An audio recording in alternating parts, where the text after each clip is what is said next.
Okay, hi everybody. Welcome to Lady Boss Mamas. I'm Molly Addis, and I design a clothing line for moms and women called Soul Ma. And I have two boys. Bennett is 8 and Andrew is 7.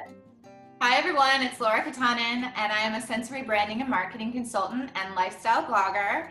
And I'm just so excited and thrilled to be here today. And by the way, I also have a 20-month-old toddler, and his name is Aiden, right here.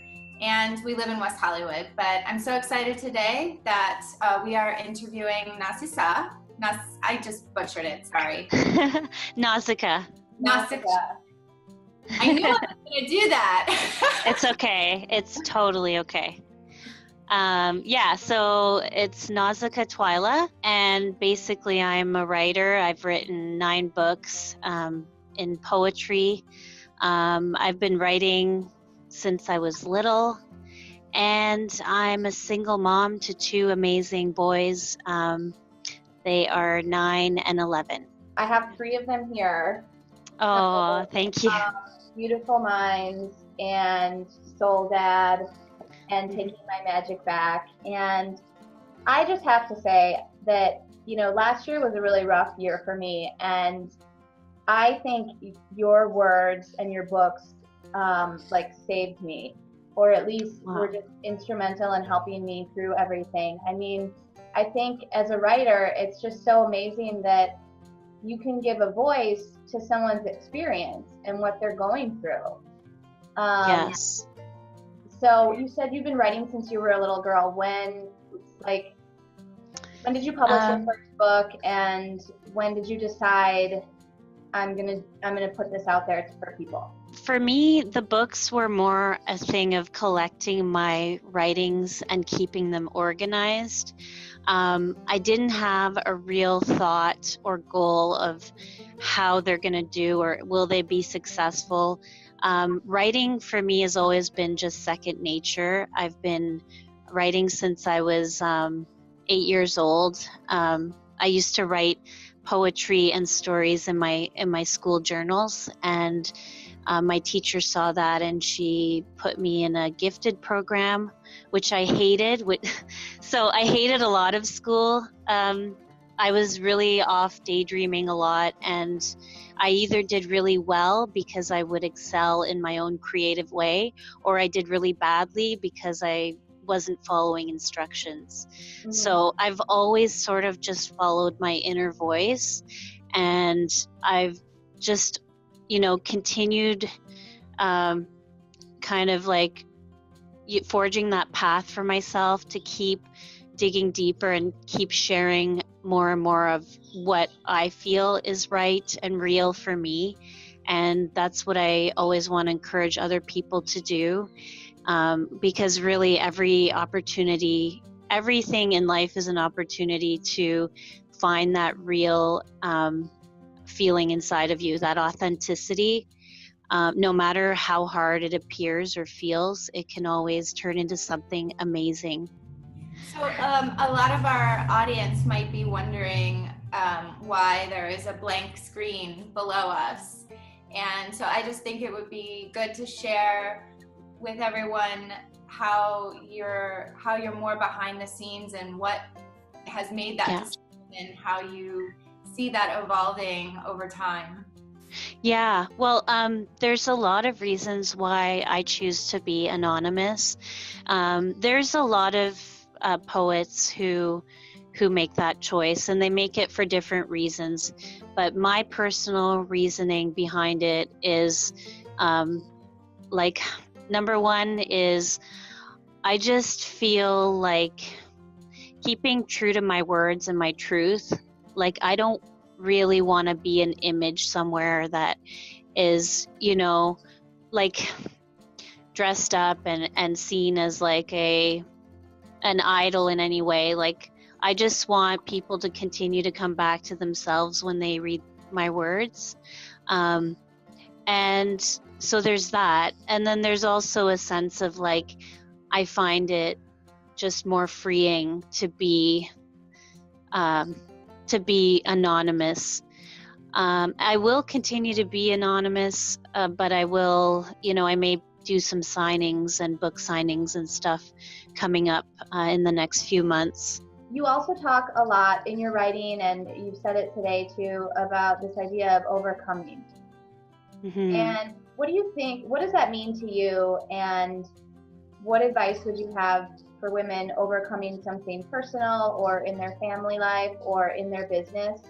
What does that mean to you? Overcoming for me is rising above something. Whatever it is that's getting you down in life, whether it's you're sick or someone is putting you down, you have a bully in your life, or like it could be really it could be the smallest thing. It could be yourself. Usually it does come down to yourself. We're always kind of overcoming our own self sabotaging behavior, which we all kind of, like our world kind of pushes us to be self-sabotaging. So we take that on and we live that way, not realizing, I can be better than this. So that's really what we're overcoming, is we're overcoming the patterns that are continually put into us by the messages around us and the readings, different readings we do and different things we've learned in school, and silent messages as well. And like, as we take a stand to say, I'm better than this, I can do whatever it is that I feel like I can't do, I can do it. That's a step, like not even knowing how you're going to do it, but saying, I will do this. I don't know how, but I will do it. Will shift your entire reality into a space where things will open up for you on a deeper level. You describe overcoming like just believing and not even sure of what next step it is. And there are so many words to describe that, but the first one that comes up for me, which happens to be our topic for this month, is trust. Yes. And I would love it if you could describe, because you said it's freeing, it can be so magical. Mm-hmm. But how would you describe, and you say it's all psychological, how would you describe the feeling when you don't have trust versus the feeling when you do? I've struggled with anxiety in my life where I've been unable to trust my world, myself, just everything around me. And then I've also crossed over into the realm of just completely trusting that I'm safe and that things are working out for me no matter what. It is a psychological shift, and it's also a spiritual shift. It has a lot to do with faith and hope and all that stuff. But how you get from one to the other, it really all has to do with your mind. So if you can take a minute to just, whether you meditate or not, or whether you just, drive out to a beautiful nature spot or wherever you feel safest, and you just connect to that feeling of safety and just telling yourself, I am safe no matter what, I am supported. There's always enough for everyone. And I also believe the more good you do, the more that it comes back to you. So if you're feeling like there's something you need, like try to give that away to someone. And I'm more talking about a feeling or a sense of support. Because, there's many sides to trust. One is being a trusting person, and one is being trustworthy. So being trustworthy will cultivate this cycle of trust in your life, and that comes back to integrity. And that's a huge theme in my writing, in my life too, is just having integrity will make you feel safer and make you feel like, I'm supporting others. It's going to come back to me. and just fueling that cycle. And your boys are 9 and 11. Yes. And my boys are 7 and 8. And I understand exactly what you're talking about when you talk about this idea of I am safe. And I say that to myself a lot.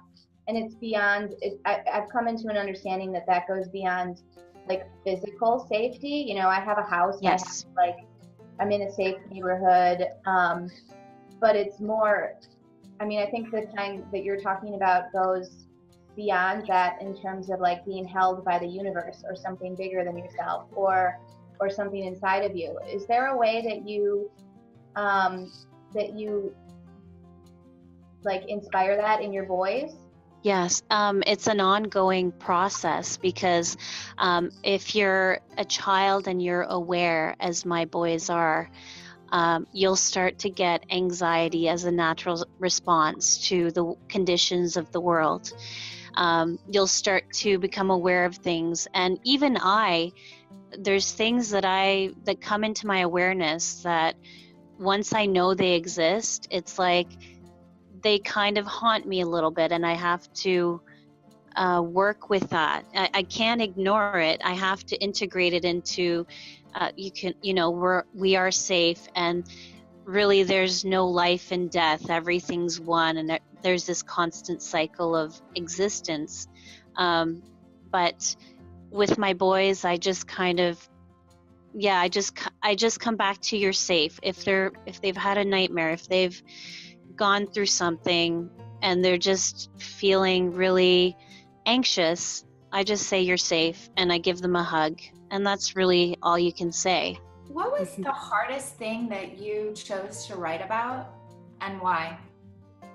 I think the hardest ones are the ones that, the hardest ones that I won't reread often, or I'll just kind of keep away, are the ones about loss and the ones about missing, like the missing ones, the ones where you're missing and mourning someone or something. That doesn't go away. So you can integrate that pain into your existence and kind of like expand from it. But it doesn't get easier if you're honest with yourself. It just continues on. So those are the hardest things I've ever written about, for sure. Before we finish up, I just have a question for my own benefit, I guess. But in your book, Soul Dad, which so you write poetry, which is beautiful. But this book, I read it in one night because it reads even though it's poetry, it reads like a novel. Because you're following the woman who's the main character through the poem. And I remember and I just love how it's set up with her story on one side and then the poem on the other. And I just had to figure out what happened to her. She's lost at sea, and it's a great metaphor for life, and she finds herself, and that was my interpretation. But who is she, or what is you know? Yeah. Well, she's kind of a legend.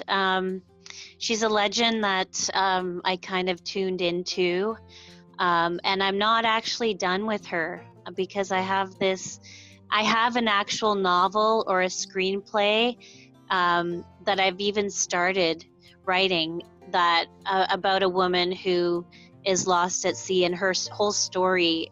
I just want to get more deeply into it because it's not about being a woman or a man. That's a big thing in my writing too, is I feel like I'm a type of feminist in that I believe empowering everybody, especially since I'm a mother of boys.